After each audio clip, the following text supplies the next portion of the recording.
नमस्कार. माझं नाव पल्लवी.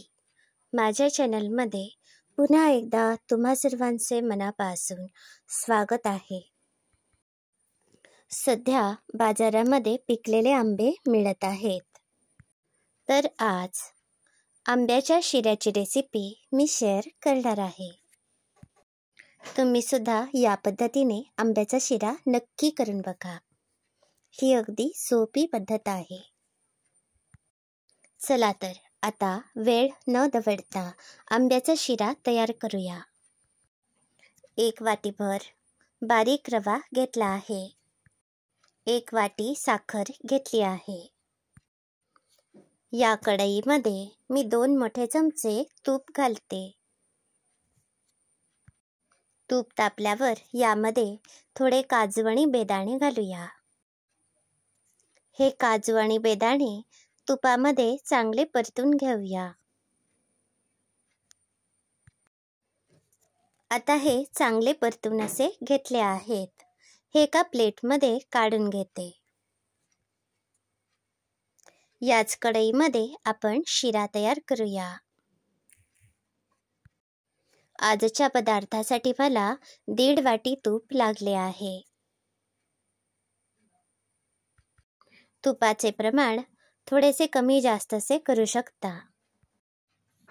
या कढईमध्ये मी पुन्हा 2 ते 3 मोठे चमचे तूप घालते. लागेल तसे आपण तूप यामध्ये घालत जायचे आहे. हा रवा तुपामध्ये खमंग असा भाजूया. गॅसवर मंद आचेवरच हा रवा मी भाजत आहे. आता हा रवा मी चांगला भाजून घेतला आहे. यामध्ये 2 वाट्या दूध घातले आहे. जितका रवा असेल त्याच्या दुप्पट प्रमाणात पाणी किंवा दूध असे घालायचे आहे.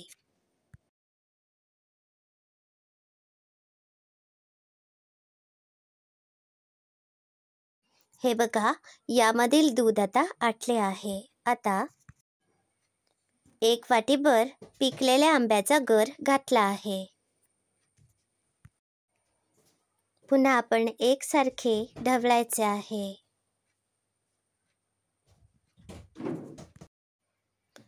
आता हा रवा दुधात आणि आंब्याच्या रसामध्ये चांगला शिजला आहे.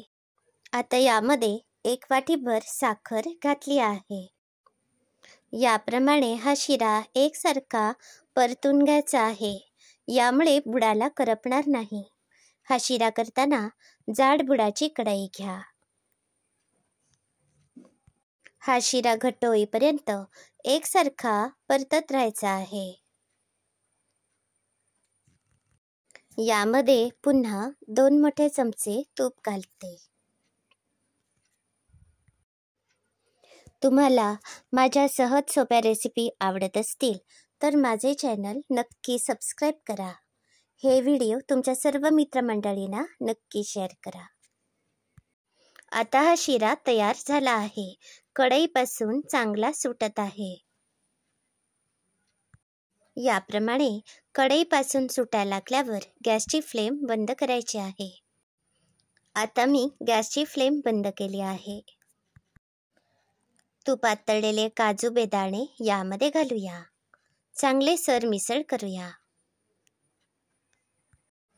आता हा स्वादिष्ट आंब्याचा शिरा तयार आहे. आजची रेसिपी तुम्हाला कशी वाटली याचा अभिप्राय नक्की कळवा. हा व्हिडिओ पूर्ण बघितल्याबद्दल धन्यवाद.